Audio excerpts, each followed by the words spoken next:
तो अक्सर लोग कहते हैं कि साधु सन्यासी बनने की भी एक उम्र होती है। इस तरह से साधु सन्यासी बना नहीं जाता। माना कि साधु सन्यासी बना नहीं जा सकता, पर साधु सन्यासी की कोई उम्र होती है, इस बात में कोई तर्क मुझे समझ नहीं आता। इसमें कोई आधार मुझे समझ नहीं आता, क्योंकि यहाँ किसे पता है कि किसकी उम्र क्या है। जीवन का कुछ भरोसा है नहीं, कब बुलावा आ जाए, कब यहाँ से तंबू समेटना पड़ जाए। और समेटने का भी किसी मौका है, वहाँ से बुलावा आया कि खटाक करके यहाँ से जाना पड़ेगा। किसी को एक सूचना भी नहीं दे सकते, अब मैं जा रहा हूँ, अपना ख्याल रखना। जिस बैंक बैलेंस के लिए पूरी ज़िंदगी लगाए हो, उस बैंक की डिटेल भी किसी को नहीं दे सकते कि किस बैंक में कितने पैसे हैं, अकाउंट नंबर क्या है, एटीएम पिन कोड क्या है, या मोबाइल का पासवर्ड क्या है, बता देते हैं। अब तो दूसरे को ही चलाना है, इतना भी वक्त नहीं मिलने वाला। एक सांस एक्स्ट्रा नहीं ले सकते हम, जैसे ही बुलावा आएगा और जाना पड़ेगा। जो कहते हैं कि एक उम्र होती है साधु सन्यासी बनने की, मैं उनसे कहता हूँ कि बहुत लोग हैं जो उम्र के आखिरी पड़ाव पर जी रहे हैं। आप उनसे कहो कि क्यों अब परेशान हो, बन जाओ साधु, फिर देखो वो क्या कहता है। माना कि शरीर साथ नहीं देता, पर मन तो आज भी वही है। मन ठीक उसी तरह से काम कर रहा है जैसे वह युवावस्था में करता था। मन आज भी वही ख्वाब देखता है जो युवावस्था में सजाता था। गवर्नमेंट सर्विस करके रिटायर्ड, मतलब 60 साल के ऊपर ही रहेंगे। जीवन में खूब कमाया, कमाने के बाद सर्विस भी मिली होगी, उनके पास बैंक बैलेंस भी खूब रहता है। लेकिन उसके बाद भी आप देखो, यदि थोड़ा भी शरीर साथ दे रहा है तो और कोई जॉब करेंगे, कुछ ना कुछ करेंगे। अभी भी वो धन कमाने में, धन को जुटाने में, कुछ बनाने में, कुछ दिखाने में, कुछ हासिल करने में बाकी का जीवन भी लगा रहे। हालांकि साधु और सन्यासी बना नहीं जा सकता, क्योंकि बनना तो ठीक वैसा होता है जैसे कोई अभिनय करना हो। जैसे मंच पर कोई साधु का अभिनय करे, जब तक पर्दे के सामने है तब तक वो साधु का रोल करेगा, लेकिन जैसे ही पर्दा गिरा, पर्दे के पीछे फिर वह वही है जो पहले था। दरअसल साधुता, सन्यास यह एक स्थिति है। जब तक हमारे अंदर कुछ हासिल करने की, कुछ बनाने की, कुछ जुटाने की, कुछ कर गुजरने की चाह है, तब तक हम सांसारिक। और जिस दिन हमारे अंदर से यह चाह तिरोहित होने लगती है, जिस दिन सारी चाह गिर जाती है, फिर जो स्थिति आती है वही स्थिति है साधुता, वही स्थिति है सन्यासी। जैसे किसी सांसारिक को आप कहो, क्यों पड़े हो इस चक्कर में, क्या तुमने हासिल कर लिया अब तक, और क्या हासिल कर लोगे, और जो हासिल भी कर लोगे उसे कब तक अपने साथ तुम बचा के रख पाओगे, कब तक उसके साथ तुम वक्त गुजार पाओगे। आपने जो धन जुटा के रखा है, आपने जो बाजार बना के रखी है लोगों की, एक दिन या तो वो आपको छोड़ के जाएंगे या तो आप उन्हें छोड़ के जाओ। फिर उनके चक्कर में क्यों पड़े हो, क्यों अपना वक्त गंवा रहे। रुको, जो कुछ भी वह उपलब्ध करवाएगा उसी से अपना जीवन यापन करेंगे, मौज करेंगे। यहाँ सुकून तो है, शांति तो है, आनंद तो है। यहाँ कोई वृक्ष आपको आपकी हैसियत नहीं पूछता, यहाँ कोई फूल आपकी अमीरी गरीबी नहीं देखता। यहाँ की मिट्टी, यहाँ जो सूरज की किरण पड़ रही है, यहाँ जो हवाएं चल रही हैं, वहाँ कोई भेदभाव नहीं करता। यहाँ ना कोई छोटा है, ना कोई बड़ा है, ना कोई अमीर है, ना कोई गरीब है, सब बराबर है। ना कोई ऊंच है, ना कोई नीच है, उनके लिए सब समान है, सब बराबर है। और संसार में ये सब नहीं है। संसार में तो सब तरह के भेदभाव, लोगों की मानसिकता वैसी बन गई है। मैं किसी को दोष नहीं देता, क्षमा चाहता हूँ। सब अपनी जगह ठीक है, मौज करें।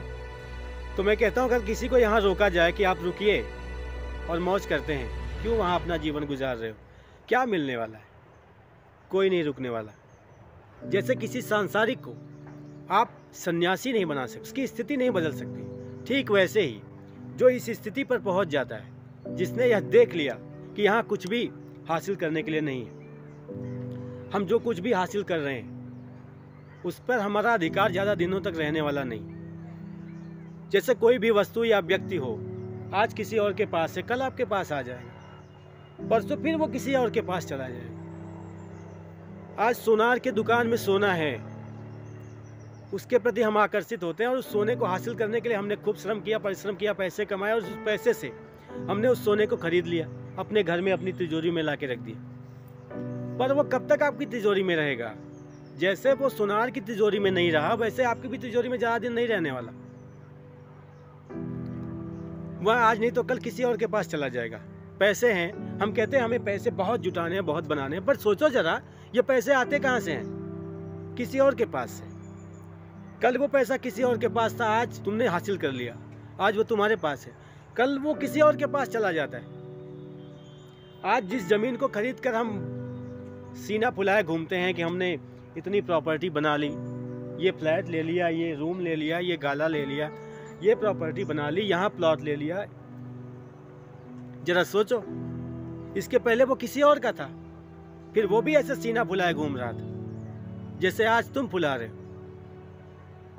ऐसे ही एक दिन ये और किसी का हो जाएगा। इस धरती पर, इस जमीन पर, जिस जमीन के लिए हम एक दूसरे का सर फोड़ देते हैं, एक दूसरे की हत्या तक कर देते हैं, जरा सोचो इस धरती पर कितने लोगों का अब तक कब्जा रहा है, कितने लोगों ने अब तक अपना दावा ठोका होगा। ये भारत भूमि ही देख लीजिए। कहते हैं 800 सालों तक इस पे मुगलों ने राज किया, तो मुगलों को लगता होगा ये मेरा है। 200 सालों तक अंग्रेजों ने राज किया, उनको लगा ये मेरा है। फिर कभी किसी और का था, आज किसी और का है, कल किसी और का हो जाएगा। फिर इस पे घमंड क्या है? इसे हासिल कर लेने में क्या सार, जो एक दिन चला ही जाने वाला है, जो एक दिन आपका नहीं था और एक दिन आपका नहीं होगा। तो ये स्थिति है। और जब ये स्थिति आपके अंदर आ जाती है कि यहाँ कुछ भी कर लो, सारा किया कराया व्यर्थ है, ये एक समझ है। ये कहने से नहीं होगा, समझने से हो। और यही सब लोग कहते हैं कि ये तो हमें भी पता है कि सब व्यर्थ है। तो जब व्यर्थ है तो फिर आप व्यर्थ के पीछे काहे पड़े हो भैया? काहे उसके लिए अपनी जान जोखिम में डाल रहे हो? काहे अपनी जिंदगी कबाड़ करके रखे हो? क्यों उसके लिए लड़ते हो भाई भाई से?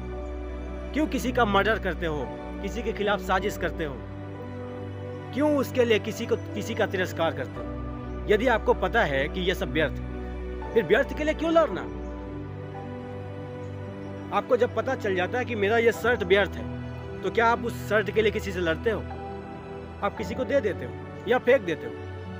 आपको समझ में आ जाता है कि मेरी चप्पल टूट गई, अब ये व्यर्थ है, बेकार है मेरे लिए, तो क्या उस चप्पल को आप संजो कर रखते हो, बचा कर रखते हो? उसके लिए लड़ते हो किसी से, फेंक देते हो? फिर जब आप कहते हो कि ये सब, हमें भी पता है कि संसार व्यर्थ है, धन दौलत ये सब व्यर्थ है, तो जब आपको पता है व्यर्थ है, तो फिर उसके पीछे क्यों पड़े?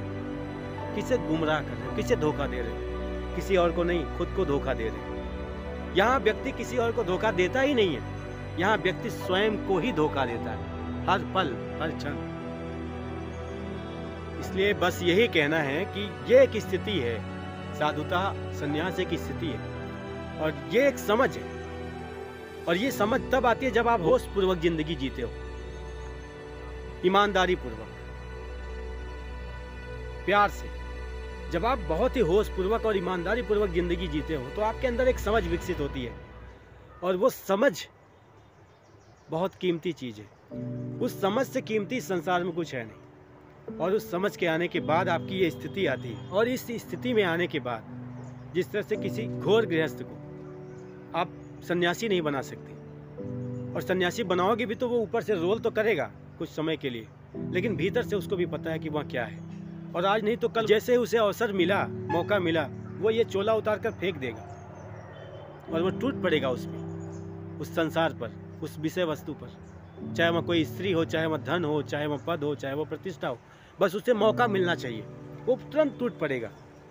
पर जब आप इस स्थिति में आ जाते हो, साधुता और सन्यास, फिर आपके पास कुछ भी आए, कोई भी प्रलोभन आए, टिका नहीं पाता। माना आपके अंदर विचार थोड़े बहुत चल सकते, पर वो विचार इतनी उनमें सामर्थ्य नहीं होगी कि वो आपको डिगा सके, वो आपको अपनी तरफ खींच सके। इसलिए मैं कहता हूँ कि साधु बनने की होड़ में ना लगो। जब बनने की होड़ खत्म हो जाए तो समझ लेना तुम साधु। और मैं ये भी नहीं कहता कुछ करने की होड़ छोड़ो, नहीं। जिसे आप छुड़वा दोगे या जिसने छोड़ दिया, उसके अंदर उससे पाने की ख्वाहिश तो बनी ही रहेगी। माना कि हम किसी वस्तु अथवा व्यक्ति से दूर हो सकते हैं कुछ समय के लिए, लेकिन दूर शरीर से, शारीरिक तौर पर दूर हो सकते हैं, पर मन तो उसके पास लगा रहेगा। मन उसी विषय वासना में लगा रहेगा, मन उसी होड़ में लगा रहेगा, और जैसे ही मौका मिलेगा टूट पड़ोगे। इसलिए मैं कहता हूँ कुछ छोड़ के भागो नहीं, जागो, होश पूर्वक देखो, विचार करो, चिंतन करो, और सोचो कि मैं जो कुछ भी कर रहा हूँ क्या यह उचित है, और अगर उचित है तो पूरी जान लगा कर करो। ये थोड़े थोड़े प्रयास से काम नहीं चलेगा, पूरी ऊर्जा लगा दो। या तो तुम उसे हासिल करोगे या असफल हो जाओगे। असफल हो जाओगे तो भी तुमको सीख मिलेगी, और हासिल कर लोगे तो भी तुम्हें समझ में आ जाएगा कि इसे हासिल करके मिला क्या। जिसे हासिल करने के लिए मैंने सब कुछ लगा दिया, उसे हासिल करने के बाद भी मन कहाँ ठहरने वाला। मन तो तभी तक उस पर है जब तक वो आपको मिला नहीं है।